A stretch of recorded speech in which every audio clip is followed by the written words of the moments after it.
आज सुनिए प्रेमचंद की कहानी सुभागी। और लोगों के यहाँ चाहे जो होता हो, तुलसी महतो अपनी लड़की सुभागी को लड़के रामू से जौ भर भी कम प्यार न करते थे। रामू जवान होकर भी काठ का उल्लू था। सुभागी 11 साल की बालिका होकर भी घर के काम में इतनी चतुर और खेतीबाड़ी के काम में इतनी निपुण थी कि उसकी माँ लक्ष्मी दिल में डरती रहती कि कहीं लड़की पर देवताओं की आंख न पड़ जाए। अच्छे बालकों से भगवान को भी तो प्रेम है। कोई सुभागी का बखान न करे, इसलिए वह अनायास ही उसे डांटती रहती थी। बखान से लड़के बिगड़ जाते हैं, यह भय तो न था, भय था नजर का। वही सुभागी आज 11 साल की उम्र में विधवा हो गई। घर में कुहराम मचा हुआ था। लक्ष्मी पछाड़े खाती थी, तुलसी सिर पीटते थे। उन्हें रोते देखकर सुभागी भी रोती थी। बार बार माँ से पूछती, क्यों रोती हो अम्मा? मैं तुम्हें छोड़कर कहीं न जाऊंगी, तुम क्यों रोती हो? उसकी भोली बातें सुनकर माता का दिल और भी फटा जाता था। वह सोचती थी, ईश्वर तुम्हारी यही लीला है, जो खेल खेलते हो वह दूसरों को दुख देकर। ऐसा तो पागल करते हैं। आदमी पागलपन करे तो उसे पागल खाने भेजते हैं, मगर तुम जो पागलपन करते हो उसका कोई दंड नहीं। ऐसा खेल किस काम का कि दूसरे रोएं और तुम हंसो। तुम्हें तो लोग दयालु कहते हैं, यही तुम्हारी दया है। और सुभागी क्या सोच रही थी? उसके पास कोठरी भर रुपए होते तो वह उन्हें छिपा कर रख देती। फिर एक दिन चुपके से बाजार चली जाती और अम्मा के लिए अच्छे अच्छे कपड़े लाती। दादा जब बाकी मांगने आते तो चट रुपए निकाल कर दे देती। अम्मा दादा कितने खुश होते। जब सुभागी जवान हुई तो लोग तुलसी महतो पर दबाव डालने लगे कि लड़की का घर कहीं कर दो। जवान लड़की का यूं फिरना ठीक नहीं। जब हमारी बिरादरी में इसकी कोई निंदा नहीं है तो क्यों सोच विचार करते हो? तुलसी ने कहा, भाई मैं तो तैयार हूं, लेकिन जब सुभागी भी माने, वह किसी तरह राजी नहीं होती। हरिहर ने सुभागी को समझाकर कहा, बेटी हम तेरे ही भले को कहते हैं। माँ बाप अब बूढ़े हुए, उनका क्या भरोसा। तुम इस तरह कब तक बैठी रहोगी? सुभागी ने सिर झुकाकर कहा, चाचा मैं तुम्हारी बात समझ रही हूँ, लेकिन मेरा मन घर करने को नहीं कहता। मुझे आराम की चिंता नहीं है। मैं सब कुछ झेलने को तैयार हूँ और जो काम तुम कहो वह सिर आंखों के बल करूँगी, मगर घर बसाने को मुझसे न कहो। जब मेरा चाल कुचाल देखना तो मेरा सिर काट लेना। अगर मैं सच्चे बाप की बेटी होऊंगी तो बात की भी पक्की होऊंगी। फिर लज्जा रखने वाले तो भगवान हैं। मेरी क्या हस्ती है कि अभी कुछ कहूं। उज्जड रामू बोला, तुम अगर सोचती हो कि भैया कमाएंगे और मैं बैठी मौज करूंगी तो इस भरोसे न रहना। यहाँ किसी ने जन्म भर का ठिक्का नहीं लिया है। रामू की दुल्हन रामू से भी 2 अंगुल ऊंची थी। मटक कर बोली, हमने किसी का कर्ज थोड़े ही खाया कि जन्म भर बैठे भरा करें। यहाँ तो खाने को भी महीन चाहिए, पहनने को भी महीन चाहिए। यह हमारे बूते की बात नहीं। सुभागी ने गर्व से भरे हुए स्वर में कहा, भाभी मैंने तुम्हारा आसरा कभी नहीं किया और भगवान ने चाहा तो कभी करूंगी भी नहीं। तुम अपनी देखो, मेरी चिंता न करो। रामू की दुल्हन को जब मालूम हो गया कि सुभागी घर न करेगी तो और भी उसके सिर हो गई। हमेशा एक न एक खुच्चड़ लगाए रहती। उसे रुलाने में जैसे उसको मजा आता था। वह बेचारी पहर रात से उठकर कूटने पीसने में लग जाती, चौका बर्तन करती, गोबर पाथती, फिर खेत में काम करने चली जाती। दोपहर को आकर जल्दी जल्दी खाना पकाकर सबको खिलाती। रात को कभी माँ के सिर में तेल डालती कभी उसकी देह दबाती। तुलसी चीलम के भक्त थे, उन्हें बार बार चीलम पिलाती। जहाँ तक अपना बस चलता माँ बाप को कोई काम न करने देती।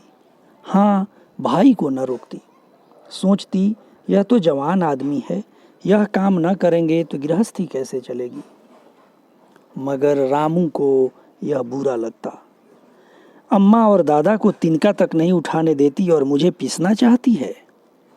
यहाँ तक कि एक दिन वह जामे से बाहर हो गया। सुभागी से बोला, अगर उन लोगों का बड़ा मोह है तो क्यों नहीं अलग लेकर रहती हो, तब सेवा करो तो मालूम हो कि सेवा कड़वी लगती है कि मीठी। दूसरों के बल पर वाहवाही लेना आसान है, बहादुर वह है जो अपने बल पर काम करे। सुभागी ने तो कुछ जवाब न दिया। बात बढ़ जाने का भय था, मगर उसके माँ बाप बैठे सुन रहे थे। महतो से न रहा गया। बोले, क्या है रामू, उस गरीबीन से क्यों लड़ते हो। रामू पास आकर बोला, तुम क्यों बीच में कूद पड़े, मैं तो उसको कहता था। तुलसी, जब तक मैं जीता हूं तुम उसे कुछ नहीं कह सकते। मेरे पीछे जो चाहे करना, बेचारी का घर में रहना मुश्किल कर दिया। रामू, आपको बेटी बहुत प्यारी है तो उसे गले बांध कर रखिए, मुझसे तो नहीं सहा जाता। तुलसी, अच्छी बात है, अगर तुम्हारी यह मर्जी है तो यही होगा। मैं कल गांव के आदमियों को बुलाकर बंटवारा कर दूंगा। तुम चाहे छूट जाओ, सुभागी नहीं छूट सकती। रात को तुलसी लेटे तो वह पुरानी बात याद आई, जब रामू के जन्मोत्सव में उन्होंने रुपए कर्ज लेकर जलसा किया था और सुभागी पैदा हुई तो घर में रुपए रहते हुए भी उन्होंने एक कौड़ी न खर्च की। पुत्र को रत्न समझा था, पुत्री को पूर्व जन्म के पापों का दंड। वह रत्न कितना कठोर निकला और यह दंड कितना मंगलमय। दूसरे दिन महतो ने गांव के आदमियों को जमा करके कहा, पंचों, अब रामू का और मेरा एक में निबाह नहीं होता। मैं चाहता हूं कि तुम लोग इंसाफ से जो कुछ मुझे दे दो वह लेकर अलग हो जाऊं। रात दिन की किच-किच अच्छी नहीं। गांव के मुख्तार बाबू सज्जन सिंह बड़े सज्जन पुरुष थे। उन्होंने रामू को बुलाकर पूछा, क्यों जी, तुम अपने बाप से अलग रहना चाहते हो। तुम्हें शर्म नहीं आती कि औरत के कहने से माँ बाप को अलग किए देते हो। राम राम। रामू ने ढिठाई के साथ कहा, जब एक में गुजर न हो तो अलग हो जाना ही अच्छा है। सज्जन सिंह, तुमको एक में कष्ट होता है। रामू, एक बात हो तो बताऊं। सज्जन सिंह, कुछ तो बतलाओ कि क्या कष्ट होता है। रामू, साहब, एक में मेरा इनके साथ निवाह न होगा, बस मैं कुछ और नहीं जानता।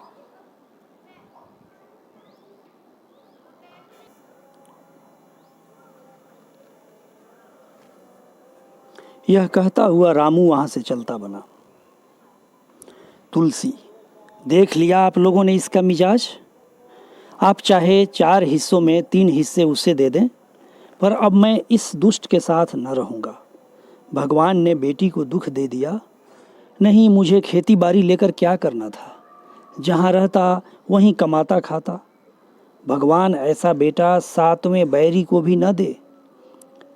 लड़के से लड़की भली जो कुलवंती होए। सहसा सुभागी आकर बोली, दादा, यह सब बांट बखरा मेरे ही कारण तो हो रहा है। मुझे क्यों नहीं अलग कर देते। मैं मेहनत मजूरी करके अपना पेट पाल लूँगी। अपने से जो कुछ बन पड़ेगा तुम्हारी सेवा करती रहूँगी, पर रहूँगी अलग। यूँ घर का बार बांट बंटवारा होते मुझसे नहीं देखा जाता। मैं अपने माथे यह कलंक नहीं लेना चाहती। तुलसी ने कहा, बेटी, हम तुझे न छोड़ेंगे चाहे संसार छूट जाए। रामू का मैं मुंह नहीं देखना चाहता, उसके साथ रहना तो दूर रहा। रामू की दुल्हन बोली, तुम किसी का मुंह नहीं देखना चाहते तो हम भी तुम्हारी पूजा करने को व्याकुल नहीं हैं। महतो दांत पीसते हुए उठे कि बहू को मारें, मगर लोगों ने पकड़ लिया। बंटवारा होते ही महतो और लक्ष्मी को मानो पेंशन मिल गई। पहले तो दोनों सारे दिन सुभागी के मना करने पर भी कुछ न कुछ करते ही रहते थे, पर अब उन्हें पूरा विश्राम था। पहले दोनों दूध घी को तरसते थे। सुभागी ने कुछ रुपए बचाकर एक भैंस ले ली। बूढ़े आदमियों की तो जान उनका भोजन है। अच्छा भोजन न मिले तो वे किस आधार पर रहें? चौधरी ने बहुत विरोध किया। कहने लगे, घर का काम यूं ही क्या कम है जो तुम यह नया झंझट पाल रही हो? सुभागी उन्हें बहलाने के लिए कहती, दादा, दूध के बिना मुझे खाना अच्छा नहीं लगता। लक्ष्मी ने हंसकर कहा, बेटी, तू झूठ कब से बोलने लगी? कभी दूध हाथ से तो छूती नहीं। खाने की कौन कहे? सारा दूध हम लोगों के पेट में ठूंस देती हो। गांव में जहां देखो सबके मुंह से सुभागी की तारीफ। लड़की नहीं, देवी है। 2 मर्दों का काम भी करती है। उस पर माँ बाप की भी सेवा किए जाती है। सज्जन सिंह तो कहते यह उस जन्म की देवी है। मगर शायद महतो को यह सुख बहुत दिनों तक भोगना न लिखा था। 7-8 दिन से महतो को जोर का ज्वर चढ़ा हुआ था। देह पर कपड़े का तार भी नहीं रहने देते। लक्ष्मी पास बैठी रो रही थी। सुभागी पानी लिए खड़ी थी। अभी एक क्षण पहले महतो ने पानी मांगा था, पर जब तक वह पानी लावे उनका जी डूब गया और हाथ पांव ठंडे हो गए। सुभागी उनकी यह दशा देखते ही रामू के घर गई और बोली, भैया चलो देखो, आज दादा न जाने कैसे हुए जाते हैं। 7 दिन से ज्वर नहीं उतरा। रामू ने चारपाई पर लेटे लेटे कहा, तो क्या मैं डॉक्टर हकीम हूं कि चलने देखने चलूं? जब तक अच्छे थे तब तक तो तुम उनके गले का हार बनी हुई थी। अब जब मरने लगे तो मुझे बुलाने आई हो। उसी वक्त उसकी दुल्हन अंदर से निकल आई और सुभागी से पूछा, दादा को क्या हुआ है दीदी? सुभागी के पहले रामू बोल उठा, हुआ क्या है? अभी कोई मरे थोड़े ही जाते हैं। सुभागी ने फिर उससे कुछ न कहा, सीधे सज्जन सिंह के पास गई। उसके जाने के बाद रामू हंसकर स्त्री से बोला, त्रिया चरित्र इसी को कहते हैं। स्त्री, इसमें त्रिया चरित्र की कौन बात है? चले क्यों नहीं जाते? रामू, मैं नहीं जाने का। जैसे उसे लेकर अलग हुए थे वैसे उसे लेकर रहें। मर भी जाएं तो न जाऊं। स्त्री, मर जाएंगे तो आग देने तो जाओगे, तब कहाँ भागोगे?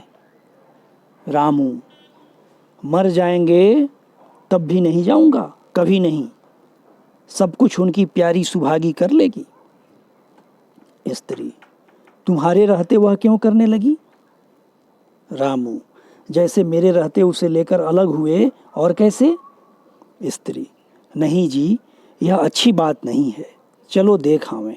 कुछ भी हो बाप ही तो हैं, फिर गांव में कौन मुंह दिखाओगे? रामू, चुप रहो, मुझे उपदेश मत दो। उधर बाबू साहब ने ज्यों ही महतो की हालत सुनी, तुरंत सुभागी के साथ भागे चले आए। यहाँ पहुंचे तो महतो की दशा और खराब हो चुकी थी। नाड़ी देखी तो बहुत धीमी थी। समझ गए जिंदगी के दिन पूरे हो गए। मौत का आतंक छाया हुआ था। सजल नेत्रों से बोले, महतो भाई कैसा जी है? महतो जैसे नींद में जाग कर बोले, बहुत अच्छा है भैया, अब तो चलने की बेला है। सुभागी के पिता अब तुम ही हो, उसे तुम ही को सौंपे जाता हूँ। सज्जन सिंह ने रोते हुए कहा, भैया महतो, घबराओ मत, भगवान ने चाहा तो तुम अच्छे हो जाओगे। सुभागी को तो मैंने हमेशा अपनी बेटी समझा है और जब तक जीऊँगा ऐसा ही समझता रहूँगा। तुम निश्चिंत रहो। मेरे रहते सुभागी या लक्ष्मी को कोई तिरछी आंख से न देख सकेगा, और कुछ इच्छा हो तो वह भी कह दो। महतो ने विनीत नेत्रों से देखकर कहा, और कुछ नहीं कहूँगा भैया, भगवान तुम्हें सदा सुखी रखे। सज्जन सिंह, रामू को बुला कर लाता हूँ, उससे जो भूल चूक हो क्षमा कर दो। महतो, नहीं भैया, उस पापी हत्यारे का मुंह मैं नहीं देखना चाहता। इसके बाद गोदान की तैयारी होने लगी। रामू को गांव भर ने समझाया, पर वह अंत्येष्टि करने पर राजी न हुआ। कहा, जिस पिता ने मरते समय मेरा मुंह देखना स्वीकार नहीं किया, वह मेरा न पिता है न मैं उसका पुत्र हूं। लक्ष्मी ने दाह क्रिया की। इन थोड़े से दिनों में सुभागी ने न जाने कैसे रुपए जमा कर लिए थे कि जब तिरही का सामान आने लगा तो गांव वालों की आंखें खुल गई। बर्तन, कपड़े, घी, शक्कर, सभी सामान इफरात से जमा हो गए। रामू देख देख जलता था और सुभागी उसे जलाने के लिए सबको यह सामान दिखाती थी। लक्ष्मी ने कहा, बेटी, घर देखकर खर्च करो। अब कोई कमाने वाला नहीं बैठा है, आप ही कुआं खोदना और पानी पीना है। सुभागी बोली, बाबूजी का काम तो धूमधाम से ही होगा अम्मा, चाहे घर रहे या जाए। बाबूजी फिर थोड़े ही आवेंगे। मैं भैया को दिखा देना चाहती हूँ कि अबला क्या कर सकती है। वह समझते होंगे कि इन दोनों के किए कुछ न होगा। उनका यह घमंड तोड़ दूंगी। लक्ष्मी चुप हो रही। तिरही के दिन 8 गांवों के ब्राह्मणों का भोज हुआ। चारों तरफ वाहवाही मच गई। पिछले पहर का समय था। लोग भोजन करके चले गए थे। लक्ष्मी थक कर सो गई थी। केवल सुभागी बची हुई चीजें उठा उठा कर रख रही थी कि ठाकुर सज्जन सिंह ने आकर कहा, अब तुम भी आराम करो बेटी, सवेरे यह सब काम कर लेना। सुभागी ने कहा, अभी थकी नहीं हूं दादा। आपने जोड़ लिया कुल कितने रुपए उठे? सज्जन सिंह, वह पूछ कर क्या करोगी बेटी? कुछ नहीं, यूं ही पूछती थी। कोई 300 रुपए उठे होंगे। सुभागी ने सकुचाते हुए कहा, मैं इन रुपयों की देनदार हूं। तुमसे तो मैं मांगता नहीं, महतो मेरे मित्र और भाई थे, उनके साथ कुछ मेरा भी तो धर्म है।